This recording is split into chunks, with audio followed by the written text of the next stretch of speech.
For listeners who are blind, have low vision, or have another print disability, which makes reading, holding a book, or turning a page difficult or impossible. The content is copyrighted by the respective publishers. For more information, please visit us on the web at nfradioreading.org.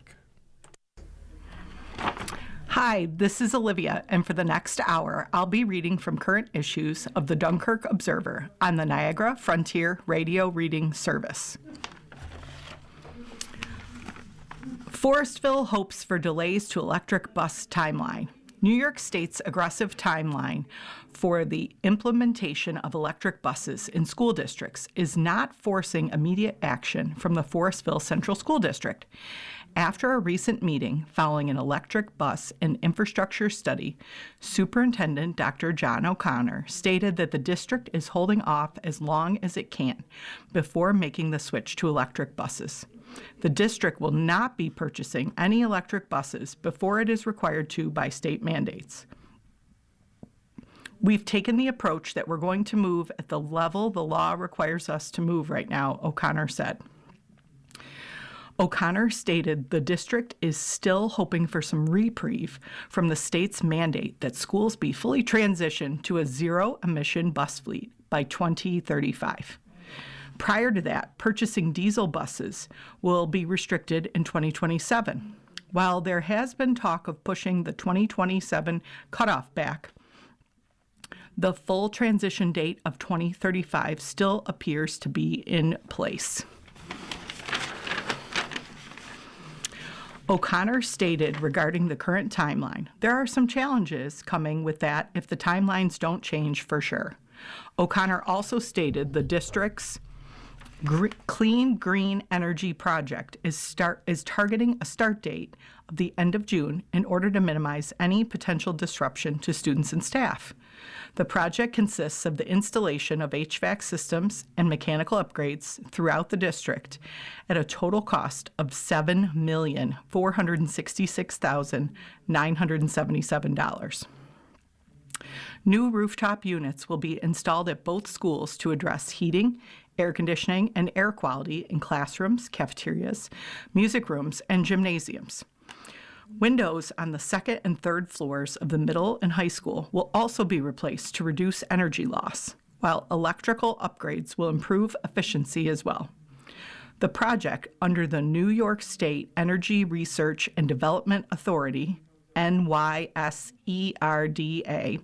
will be funded at no additional tax impact to district taxpayers, thanks to a grant of $945,377, $100,000 in utility rebates, and roughly $6.4 million of New York State building aid.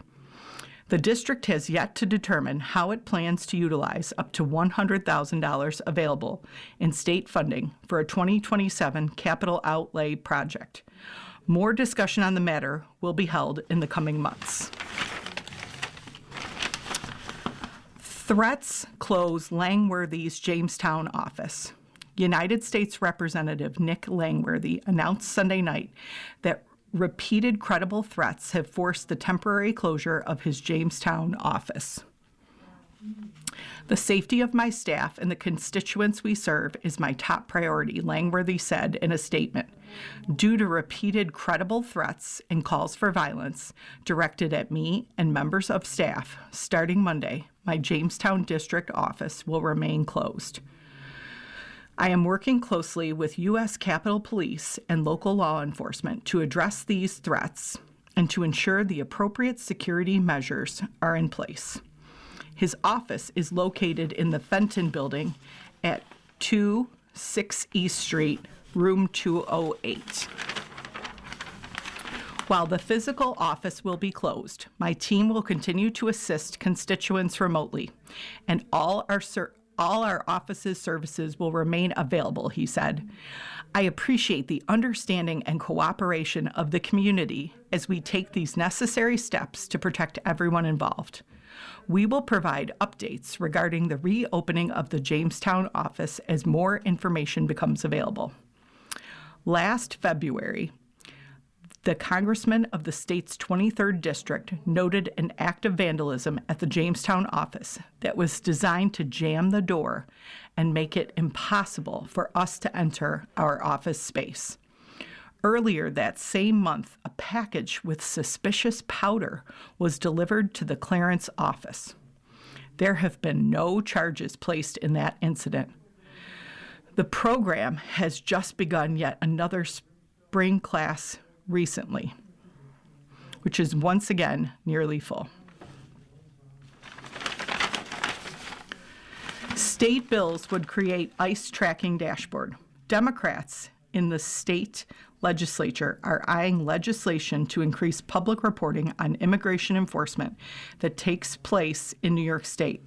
Assemblyman Tony Simone, Democrat, New York City, introduced Bill A-9376 in December, with a companion bill, S-8858, introduced this week in the state Senate by Senator Patricia Fahey, Democrat, Amsterdam.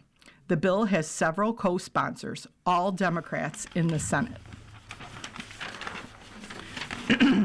The legislation would add a new section to the executive law directing the State Division of Criminal Justice Services to establish and maintain a public online dashboard reporting aggregate data on federal immigration enforcement activity occurring in New York, with data to be collected with the help of the State Department of Corrections and Community Supervision, the State Office of Court Administration, Office of Governmental Administration, and local law enforcement.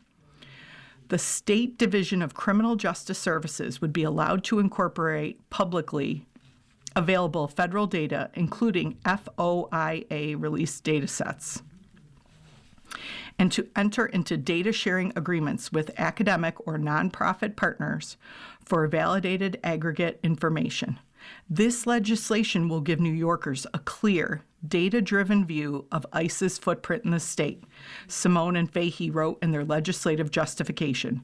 By publishing anonymized aggregate data through a centralized and regularly updated dashboard, the state can promote transparency while maintaining privacy and security.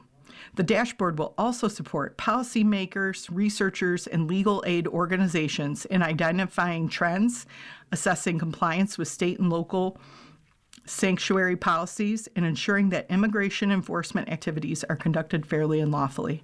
Fahey and Simone said it is too difficult to oversee federal immigration enforcement activity in New York because it takes place across a patchwork of local jurisdictions, detention facilities, and transportation hubs. In October, Apple and Google blocked downloads of phone apps that flag sightings of U.S. immigration agents. U.S. Attorney General Pam Bondi said such tracking puts immigration and customs enforcement officers at risk, according to the Associated Press. Users and developers of the apps say it's their First Amendment right to capture what ICE is doing in their neighborhoods. The New York lawmakers say their legislation could create a legal framework for such information to be made public. Recent reports and public hearings have highlighted inconsistent cooperation between local agencies and ICE, as well as community concerns about arrests at courthouses, transit hubs, and residential areas, Simone and Fahey wrote. These activities have implications for public safety, civil liberties, and trust in local law enforcement. Moreover, activists who have been creating mobile applications for documenting immigration enforcement activity in their communities have seen those apps removed from various app marketplace platforms. Simone introduced the Assembly version of the bill in December, while Fahey's Senate introduction came after the death of Renee Good in Minnesota during an ICE action that had drawn protests and interference. The Minneapolis shooting happened on the second day of the immigration crackdown in the Twin Cities, which Homeland Security said is the biggest immigration enforcement operation ever. More than 2,000 officers are taking part, and Homeland Security Secretary Kristi Noem said they have made more than 1,500 arrests. The Minneapolis killing and a separate shooting in Portland, Oregon, a day later by the Border Patrol, have set off protests in multiple cities and denunciations of immigration enforcement tactics by the United States government. The Trump administration has defended the officer who shot Good in her car, saying he was protecting himself and federal agents.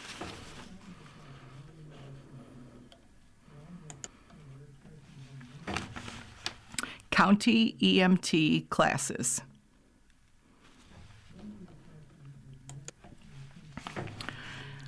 County EMT classes seeing high attendance. After an expansion to Chautauqua County's EMT training programs a few years ago, classes are still beginning at nearly full capacity each session. With the ability to train more individuals having increased the number of EMS responders in the county, it seems that this expansion has proved to be a successful attempt to better protect the community. Previously, there existed only 2 course sponsors within the county, being Jamestown Community College and All-Star EMS.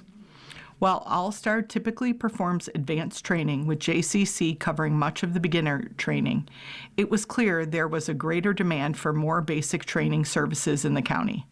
As a result, the Chautauqua County Offices of Emergency Services began offering beginner courses as well. The program has just begun yet another spring class recently, which is once again nearly full. Charlene Unger, Chautauqua County EMS Educational Coordinator, noted the positive increase in communication that the new course has created, especially over the last year and a half. Unger stated that herself, along with JCC educator Rob Smith, have begun putting out significantly more information online and increasing the general amount of information that is accessible to the community. We've been working together as a whole because our message at the end of the day is that when a member from our community calls 911, they're not going to be concerned about where that person got their training from, said Unger. We just want to push out the same information and be, across the board, teaching these individuals to become well-educated EMTs. With All-Star EMS now focusing even more on the advanced training, the basic training is mostly covered by JCC and the EMS office. Unger noted that the further communication has resulted in more students seeming to advance into higher programs. Unger also stated, the group even has educators from All-Star come in and provide information to students in the basic program to help them know how to advance if they wish to do so. Currently, the EMS office provides 2 training sessions each year, with one occurring in the summer and one in the fall. The fall classes are typically better suited for those that may be working during the training, as it is usually about 3 hours of classes that take place in the evenings a few days each week, according to Unger. The summer program is a more academy-style structure, though.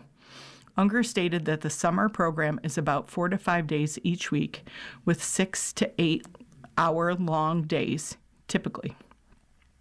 With the minimum EMT age currently being 17, this option may be far better suited to high school or college students that wish to complete the program quicker during a break.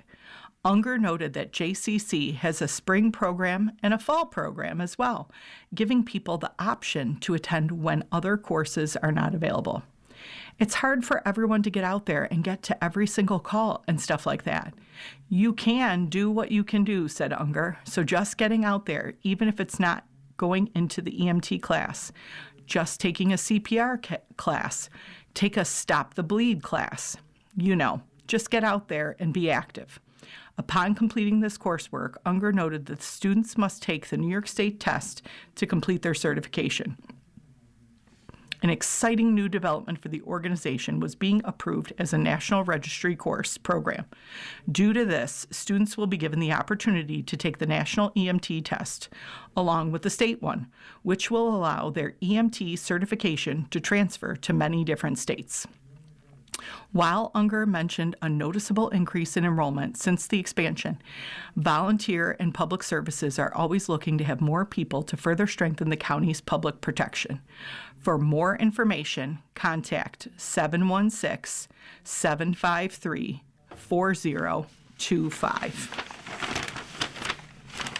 You are listening to a reading of articles and features from the Dunkirk Observer on the Niagara Frontier Radio Reading Service. The North County Water District denied grant for meters. The North County Water District has denied a New York Water Infrastructure Improvement Grant to fund master meters, even through the lack of meters is one of the things state auditors tagged as a problem. NCWD Executive Director Allison Vento announced the denial at the organization's January board meeting because she wanted to start a conversation about funding the meters. Both NCWD officials and the auditors agree that master meters are vital towards getting pinpoint accuracy on how much water is flowing between each member of the district and how much is coming in from the City of Dunkirk treatment plant, the district's sole provider. Vento said the first priority for installing meters will have to be industrial users, as they are the biggest customers. Rich Lewis, NCWD Vice Chair and Portland Town Supervisor, noted that a master meter between the village of Brockton and the town cost about $100,000. He pointed out that NCWD would need multiple meters. If it's 10 master meters, it's $1 million, he added. I don't see any way of doing it without financing or grant funding.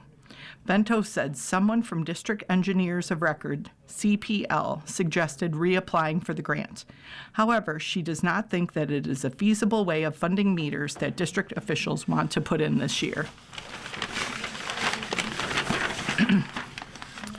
Senator Kelly sues the Pentagon over attempts to punish him, declaring it unconstitutional. Democratic Senator Mark Kelly sued the Pentagon on Monday over attempts to punish him for his warnings about illegal orders, claiming the Trump administration trampled on his constitutional rights to free speech. Kelly, a former U.S. Navy pilot who represents Arizona, is seeking to block his censure last week from Defense Secretary Pete Hegseth, who said he censured Kelly over his participation in a video that called on troops to resist unlawful orders. Hegseth said the January 5th censure, by itself simply a formal letter with a little practical consequence, was a necessary process step to proceedings that could result in a demotion from Kelly's retired rank of captain and subsequent reduction in retirement pay. Kelly asked the federal court in Washington, D.C. to rule that the censure letter, the proceedings about his rank, and any other punishments against him are unlawful and unconstitutional. The First Amendment forbids the government and its officials from punishing disfavored expression or retaliating against protected speech, his lawsuit says. That prohibition applies with particular force to legislators speaking on matters of public policy. U.S. District Judge Leon, who was nominated to the bench by Republican President George W. Bush, scheduled a hearing on Thursday in Washington, D.C. for Kelly's request for a temporary restraining order. The legal action of a sitting U.S. senator suing the defense secretary is rare, if not jarring, and the latest effort from members of Congress to push back against what they see as an out-of-control executive branch. The censure stemmed from Kelly's participation in a video in November with 5 other Democratic lawmakers, all veterans of the armed services and intelligence community, in which they called on troops to uphold the Constitution and not to follow the Trump administration's military directives if they were unlawful. The 90-second video was first posted on a social media account belonging to Senator Alyssa Slotkin. Representatives Jason Crow, Chris Deluzio, Maggie Goodlander, and Chrissy Houlihan also appeared in the video. Republican President Donald Trump accused the lawmakers of sedition, punishable by death, in a social media post days later. Kelly and the other lawmakers have not backed down from their video, which was released as the Pentagon began attacking suspected drug smuggling boats in the waters near Venezuela. The attacks have now killed at least 115 people. The Pentagon opened an investigation of Kelly in late November, citing a federal law that allows retired service members to be recalled to active duty on orders of the Defense Secretary for possible court-martial or other punishment. Although all 6 lawmakers served in the military or the intelligence community, Hegseth said Kelly was the only one facing investigation because he is the only one who formally retired from the military and still falls under the Pentagon's jurisdiction. Hegseth, the Defense Department, Navy Secretary John Phelan, and the Navy are named as defendants in the lawsuit. The Pentagon said in a statement it was aware of the lawsuit, but as a matter of policy, the department does not comment on ongoing litigation. Kelly said in a statement on Monday that he is standing up for the rights of the very Americans who fought to defend our freedoms. He accused Hegseth of trying to suppress dissent by threatening military veterans with depriving them of their rank and pay. That's not the way things work in the United States of America, and I won't stand for it, Kelly said. Why meningococcal vaccines aren't recommended for everyone. Why aren't meningococcal vaccines recommended for people over the age of 23? Are they assuming wrongly that most people have already received them or that most won't again? Probably wrongly be exposed. When I worked in the emergency room long ago, before there was a vaccine, we had 2 patients in a row die from meningococcal meningitis. And the entire staff that was on duty when they were brought in had to be treated prophylactically.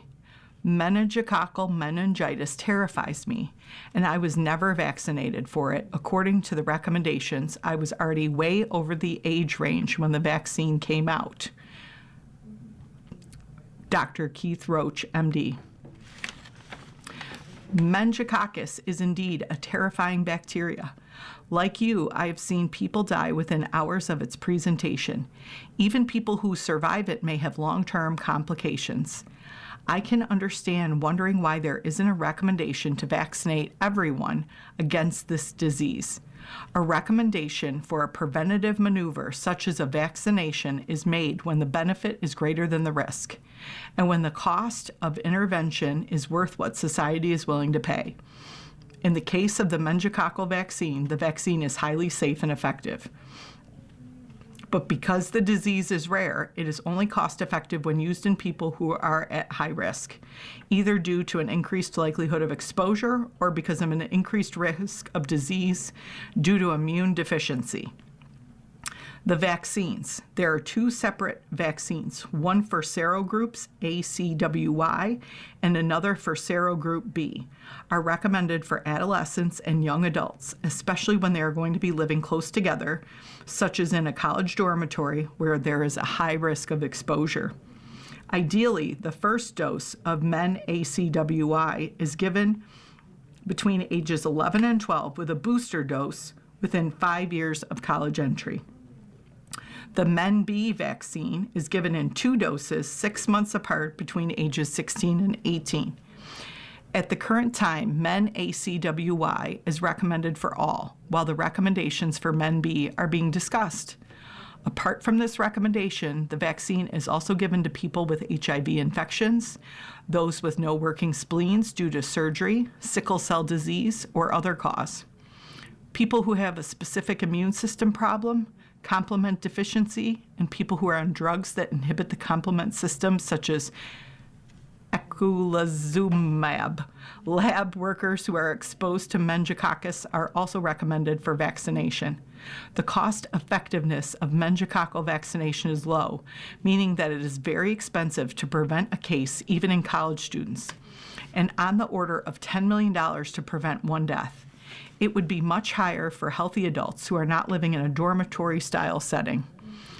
This is because it is a rare disease with approximately 1 case occurring per 400,000 people each year before the vaccine was recommended. More recent studies have shown that the incidence is now about 1 case per million people each year. I made sure that my child was vaccinated for ACWY and MenB before college, as the cost of the vaccine was worth the peace of mind. I am not vaccinated myself, as my risk has been very low since the vaccine was approved. Because of the low prevalence of the disease, partially related to the success of the vaccine and the high cost of the vaccine, it is not recommended for healthy adults. However, in the case of an outbreak, the vaccine may be recommended more generally by public health officials. Dr. Keith Roach. Trump holds off on military action against Iran's protest crackdown as he explores Tehran messages. President Donald Trump has arrived at a delicate moment as he weighs whether to order a U.S. military response against the Iranian government as it continues a violent crackdown on protests that have left nearly 600 dead and led to the arrests of thousands across the country. The U.S. president has repeatedly threatened Tehran with military action if his administration found the Islamic Republic was using deadly force against anti-government protesters.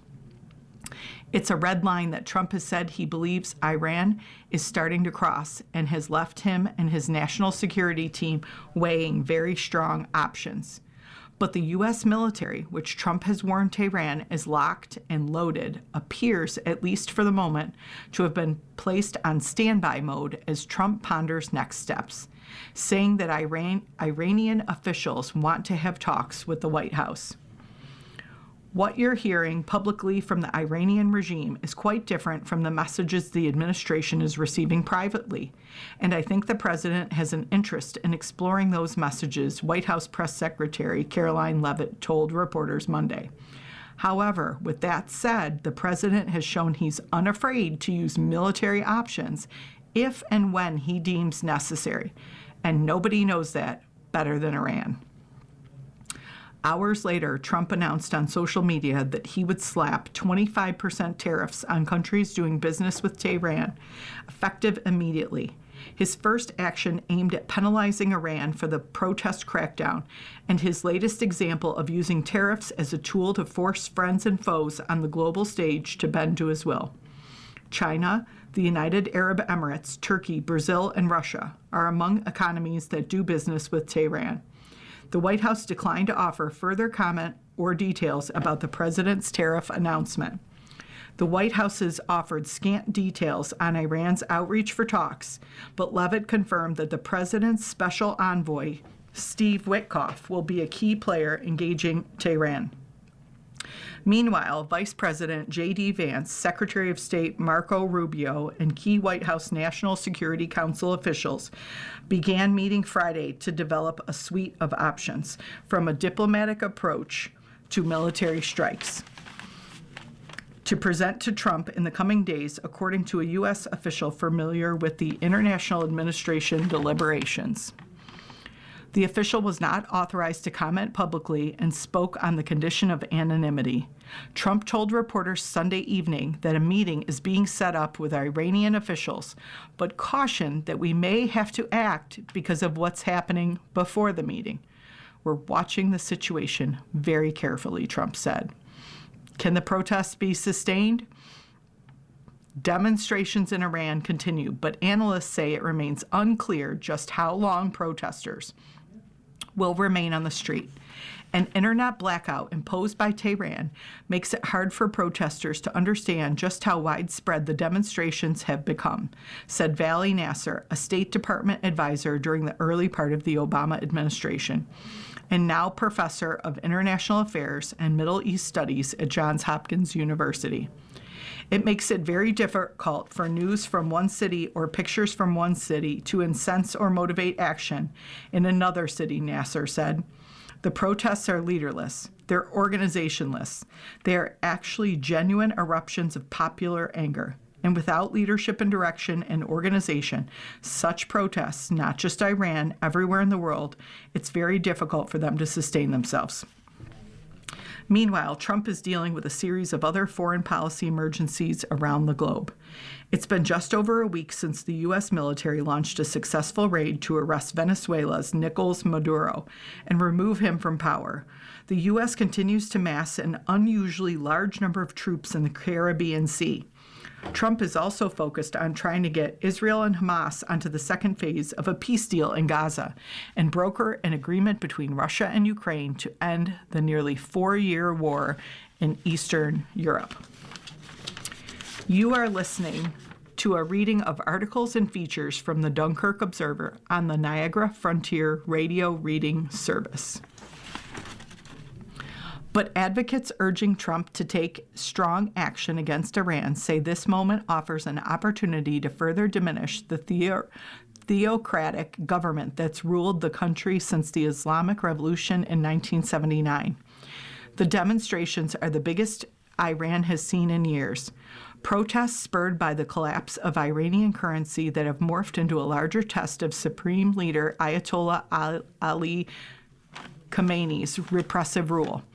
Iran, through the country's parliamentary speaker, has warned that the U.S. military and Israel would be legitimate targets if Washington uses force to protect demonstrators. Some of Trump's hawkish allies in Washington are calling on the president not to miss the opportunity to act decisively against a vulnerable Iranian government that they argue is reeling after last summer's 12-day war with Israel and battered by U.S. strikes in June on key Iranian nuclear sites. Senator Lindsey Graham, Republican from South Carolina, said on social media Monday that the moment offers Trump the chance to show that he's serious about enforcing red lines.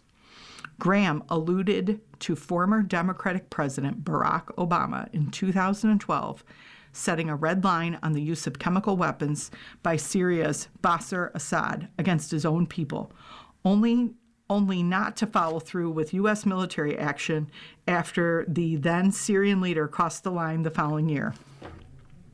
It is not enough to say we stand with the people of Iran, Graham said.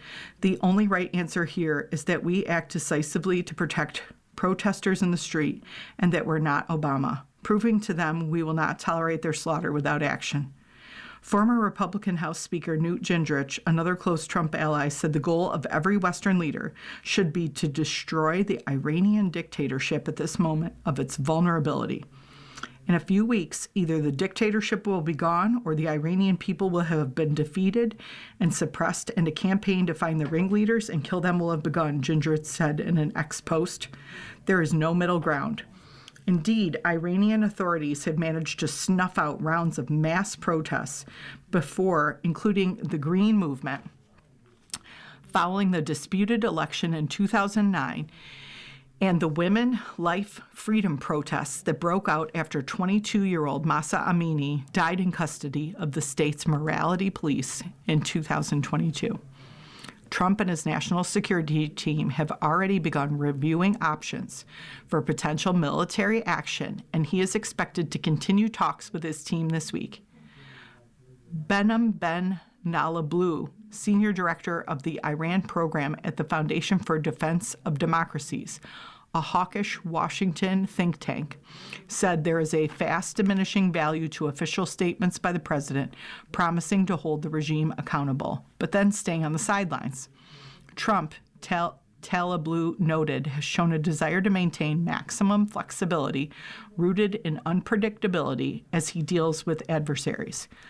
But flexibility should not bleed into a policy of locking in or bailing out an anti-American regime, which is on the ropes at home and has a bounty on the president's head abroad, he added.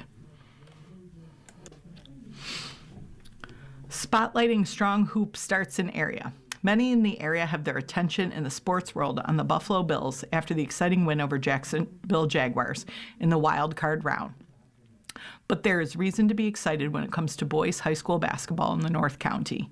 Both Fredonia and Dunkirk are off to fantastic starts and have brought renewed energy to a rivalry that played out more than a week ago. For the first time in 8 years, the Marauders were victorious over the Hillbillies. Sixto Rosario, longtime advocate and youth basketball enthusiast, is the Dunkirk coach. His emotions came out once the buzzer sounded. I want to thank all the fans and everybody for believing, Rosario said. I love Dunkirk. I love the program. I love the kids. This is a great feeling. Both teams play again in February in Fredonia. based on the current winning ways for both schools. The tilt will be highly anticipated. Today in history. Today is Tuesday, January 13th, the 13th day of 2026. There are 352 days left in the year. Today in history.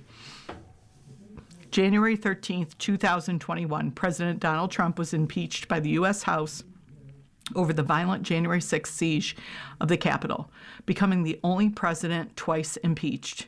10 Republicans joined Democrats in voting to impeach Trump on a charge of incitement of insurrection. Trump would be again acquitted by the Senate in a vote after his term was over. Also on this date, in 1733, James Oglethorpe and some 120 English colonists arrived at Charleston, South Carolina, while en route to settle in present-day Georgia. In 1794, President George Washington approved a measure adding 2 stars and 2 stripes to the American flag. Following the admission of Vermont and Kentucky to the Union, the number of stripes was later reduced to the original 13. In 1941, a law took effect affirming that those born in Puerto Rico are granted U.S. birthright citizenship. In 1979, singer Donny Hathaway died in a fall from a hotel window in New York. He was 34. Hathaway was known for his duets with Roberta Flack in the holiday song This Christmas. China has the edge on electricity. As Americans, we believe that we are always the leaders when it comes to infrastructure and technology. That is not the case with electricity. China already consumes twice as much electrical energy as the United States and is way ahead of us when it comes to the efficiency and capacity of their electric grid to transport energy, including renewable energy, across the country. The most efficient way of transporting electricity anywhere is with high-voltage electric lines. The higher the voltage, the more electricity that can be transported.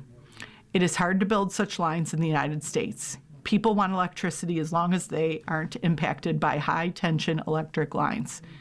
Whenever such lines are proposed, environmental and various opposition groups unite to try to stop their construction. Many years ago, the 1980s, I served as a trustee of the New York Power Authority.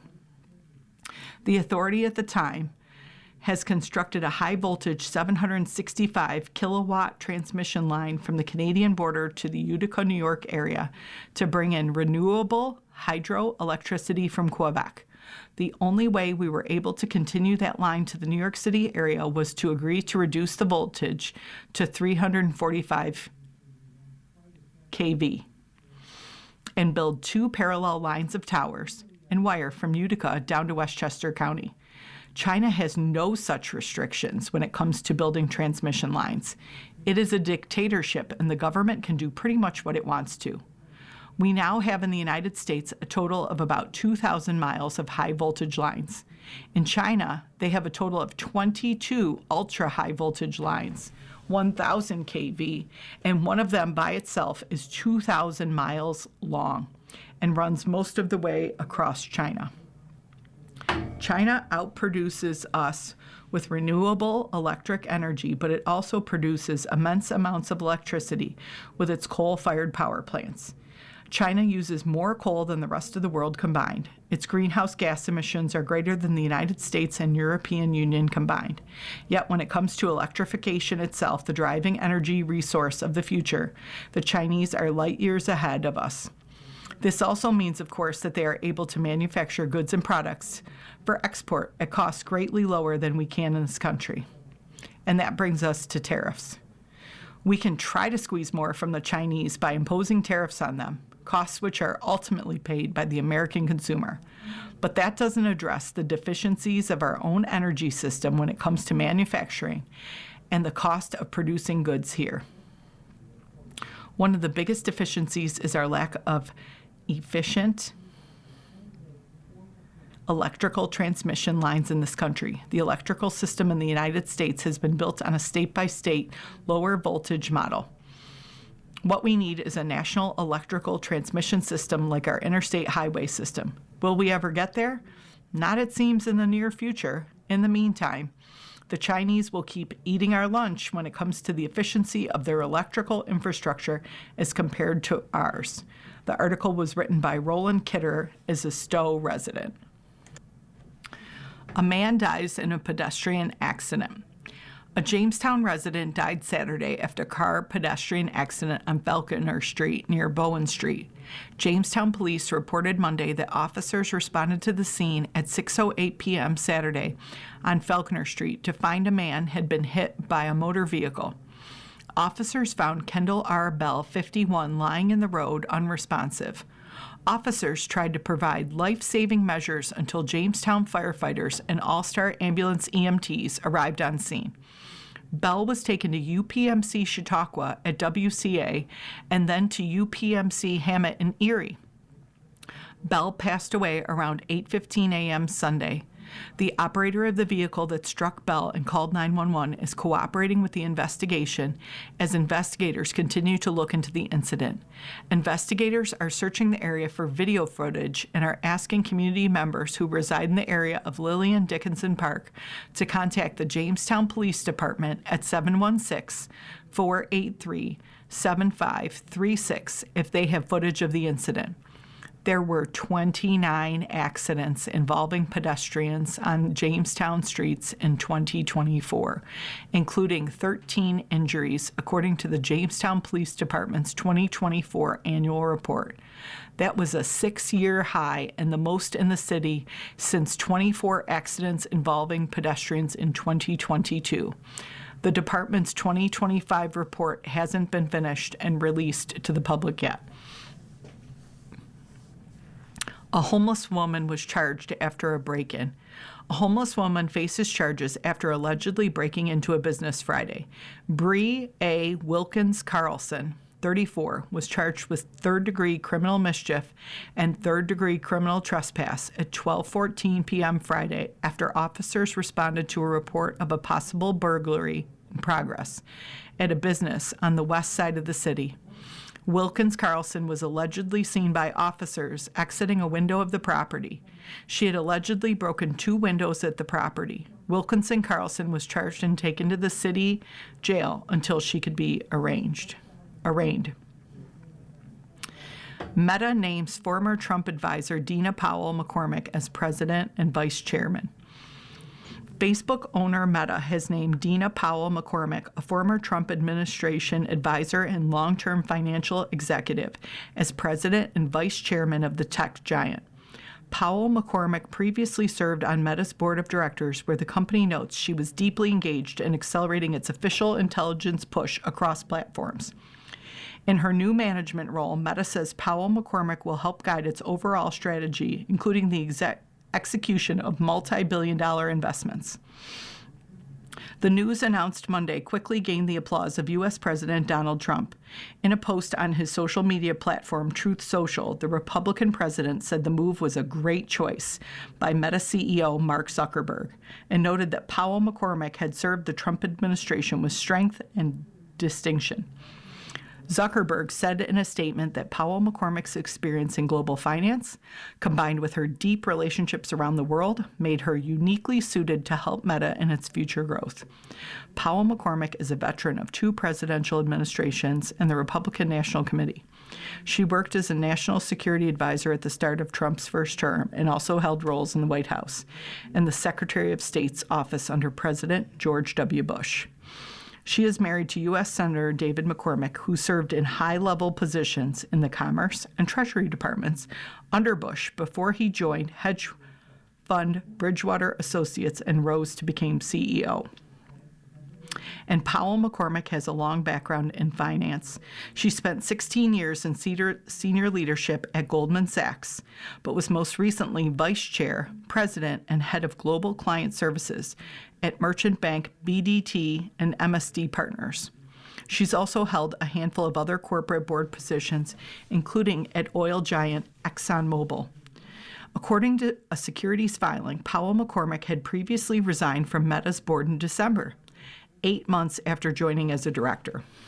The addition of Powell McCormick to Meta's management team arrived amid wider efforts from California-based Meta to boost its ties with Trump, who was once banned from Facebook. Like other powerful tech CEOs, Zuckerberg has dined with the president at the White House and doubled down on U.S. investment promises worth hundreds of billions of dollars. Last year, the company also appointed Ultimate Fighting Championship CEO Dana White to its board, another familiar figure in Trump's orbit. You are listening to a reading of articles and features from the Dunkirk Observer on the Niagara Frontier Radio Reading Service. Mental Health Association receives NCCF grant. Executive Director Michael Norden has announced that the Mental Health Association in Chautauqua County received a major grant from the Northern Chautauqua County Community Foundation. We are so grateful to the Northern Chautauqua Community Foundation for their award of $11,000 to the MHA, said Norden. This grant will cover the costs for rent and supplies for our North Country program for all of 2026. The award was presented by NCCF board member Adam Dimitri at November's Community Foundation Week celebration at the SUNY Fredonia Center for Innovation and Economic Development. MHA's North County Recovery Center is at Grace Lutheran Church, 601 Eagle Street in Dunkirk. It is open Tuesdays and Wednesdays from 9:30 a.m. to 4 p.m. St. Luke's Episcopal Church in Jamestown is collecting much-needed items for MHA participants, including gloves, deodorants, toothpaste, and toothbrushes, and any kind of coffee. These articles are also welcome from community members who can drop them off at the Jamestown Recovery Center, door 14 in the rear of the Gateway Center, 31 Water Street. Hours are 9:30 a.m. to 4:30 p.m., Monday through Friday. During the holiday season, the MHA also received a $1,000 donation from an individual who was previously associated with the program in a professional capacity. At the MHA's December Recovery Luncheon, Norden recognized 5 participants for their accomplishments: gaining employment, volunteering at St. Luke's Church, getting a Social Security card and an apartment, completing the anger management course, and acquiring stable housing. Volunteer Denise De La Cerda is facilitating 2 new groups. Upcycle Sewing, that is making purses out of scraps of material, meets on Wednesdays from 3 to 4 p.m., and Meditation and Wellness meets on Thursdays, 10 to 10:50 a.m. A tattoo artist, De La Cerda, is the owner of Secret Undisclosed Location in downtown Jamestown. St. Luke's members Sandy Kearney and Linda Callum prepared and served the delicious meal. Kearney offered the final blessing before the meal. MHA recovery luncheons are open to anyone on the 3rd Tuesday of the month at 1 p.m. Like all MHA services, the luncheons are free. The MHA will be closed on January 19th in observance of Martin Luther King Day. Plans are underway for a major fundraiser for the MHA at the Frewsburg American Legion on Saturday, February 21st, 6 to 10 p.m. In addition to basket and gift card raffles and a 50-50 drawing, there will be a separate live music performances by Brian K. Chase and Daniel Norden.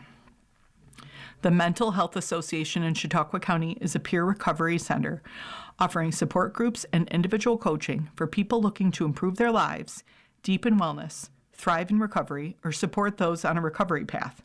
Peers use their personal stories to help people find recovery in their own lives in their own way. To learn more about the MHA, call 716-661-9044 or visit mhachautauqua.org or facebook.com/MHA Chautauqua. A schedule with descriptions of MHA's dozens of groups and classes in Dunkirk and Jamestown is at mhachautauqua.org/groups. CHQ Chamber plans State of Business Breakfast. As a county-wide business association, the CHQ Chamber convenes local business people in a variety of ways throughout the year. For the second year in a row, CHQ Chamber will present the State of Business Breakfast. This event will be Friday, January 30th at 8 a.m. at the White Inn, 52 East Main Street, Fredonia. The Chamber chose presenters from a range of partner organizations that work with local businesses to provide an overview of the county's economic climate. Well over 100 business people turned out for that event, and we received some very positive feedback following the breakfast, along with many ideas about how to offer this event in the future. This year, we are moving in a slightly different direction and have selected presenters who may bring a different perspective. The goal is to bring together knowledgeable, active professionals from a variety of economic sectors in Chautauqua County. Confirmed speakers are Jennifer Phillips-Russo, Cornell Viticulture Senior Extension Specialist and team leader of the Lake Erie Regional Grape Program with Cornell Cooperative Extension in Chautauqua County, Ken Morris, President and CEO of Brooks TLC Hospital for the healthcare sector, Brad Walters, Director of the Builders Exchange of the Southern Tier for the construction and trade sector, and Kathy Kerr, Manager of M&T Bank. Lakewood from the finance sector. Each speaker will provide an overview, and there will be time for a question and answer period. The State of Business Breakfast is sponsored by the County of Chautauqua Industrial Development Agency, Gullo Law Office, Media One Radio Group, the State University of New York at Fredonia, and the White Inn. Pre-registration is required. The cost is $30 per person. Check-in will open at 7:30 with a buffet breakfast planned.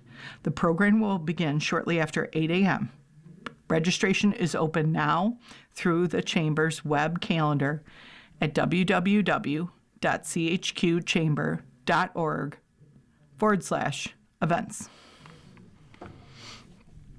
Wall Street ticks to records after shaking off Trump's feud with the Fed. Wall Street ticked to more records Monday after bouncing back from loss taken because of worries about the worsening feud between the White House and the Federal Reserve, one that experts warn could lead to higher inflation in the future. The S&P 500 tacked 0.2% onto its prior all-time high set on Friday. The Dow Jones Industrial Average recovered at an early loss of nearly 500 points and added 86, or 0.2%, to its own record, while the NASDAQ Composite gained 0.3%. Some nervousness was still evident in the market, though amid concern that the Fed may be on the path to less independence in setting interest rates to keep inflation under control. Prices for gold and other investments that tend to do well when investors are nervous rose, while the value of the U.S. dollar dipped against other currencies. Walmart helped drive the U.S. stock market higher despite the worries. It climbed 3% after learning that its stock will join the widely following NASDAQ 100 index. Google also said Sunday that it's expanding the shopping features in its AI chatbot by teaming up with Walmart and several other big retailers. Google's parent company Alphabet rose 1% to bring its total market value above $4 trillion, following a torrid run aided by its artificial intelligence offerings. They helped offset losses for a slight majority of stocks within the S&P 500. Leading them all were credit card companies after President Donald Trump threatened moves that could eat into their profit. Synchrony Financial fell 8.4%, Capital One Financial sank 6.4%, and American Express dropped 4.3%. They weakened after Trump said that he wanted to put a 10% cap on credit card interest rates for a year. But it was a separate move involving Washington that grabbed the most attention across financial markets. Over the weekend, the Federal Reserve Chair said the U.S. Department of Justice subpoenaed the Fed and threatened a criminal indictment over his testimony about renovations at its headquarters. Through an unusual video statement released on Sunday, Federal Chair Jerome Powell said his testimony and the renovations are pretexts for the threat of criminal charges, which he said is really a consequence of the Federal Reserve setting interest rates based on our best assessment of what will serve the public, rather than following the preferences of the president. The area forecast. Today, January 13th, is a slight chance of rain and snow showers after 4 p.m., mostly cloudy with a high near 40, south wind 8 to 14 miles an hour with gusts as high as 28 miles per hour. Chance of precipitation is 20%. Tonight, rain and snow showers likely, cloudy with a low around 34. Southwest winds 10 to 13 miles an hour with gusts as high as 26 miles per hour. Chance of precipitation is 70%. Little or no snow accumulation expected. Wednesday, snow showers possibly mixed with rain, high near 38. Southwest winds around 9 miles per hour. Chance of precipitation is 90%. New precipitation amounts of less than 1/10 of an inch possible. Wednesday night, snow showers possibly mixed with rain, becoming all snow after 7 p.m. Low around 12 degrees. Northwest winds 7 to 9 miles per hour. Chance of precipitation is 90%. New precipitation amounts between 1/10 and 1/4 of an inch possible. Thursday, snow showers, high near 16 degrees. Northwest winds 9 to 11 miles per hour. Chance of precipitation is 80%. Thursday night, a chance of snow showers before 1 a.m., mostly cloudy with a low around 10. Northwest wind around 8 miles per hour. Chance of precipitation is 30%. Friday, a chance of snow showers, mostly cloudy with a high near 24. Chance of precipitation is 40%. Friday night, a chance of snow showers, mostly cloudy with a low around 18 degrees. Chance of precipitation is 50%. Saturday, snow showers likely, mostly cloudy with a high near 31 degrees. Chance of precipitation is 70%. Saturday night, snow showers likely, mostly cloudy with a low around 11 degrees.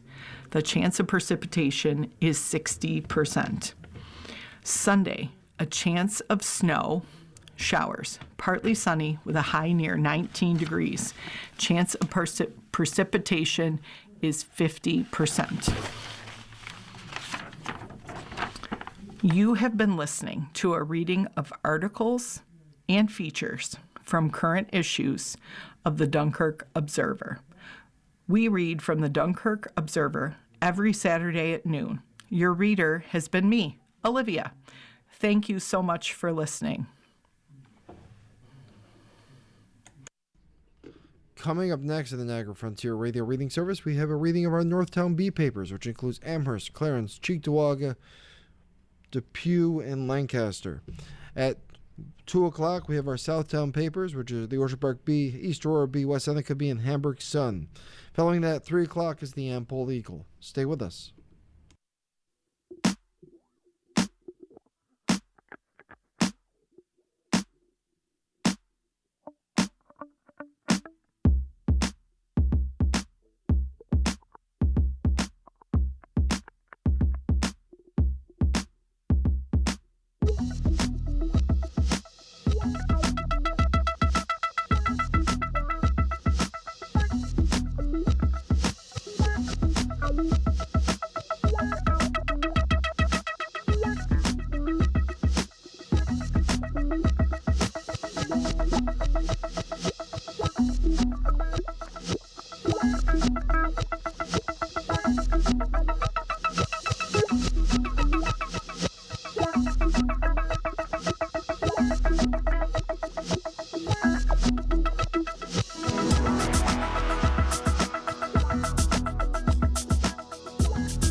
following program is intended for listeners who are blind, have low vision, or have another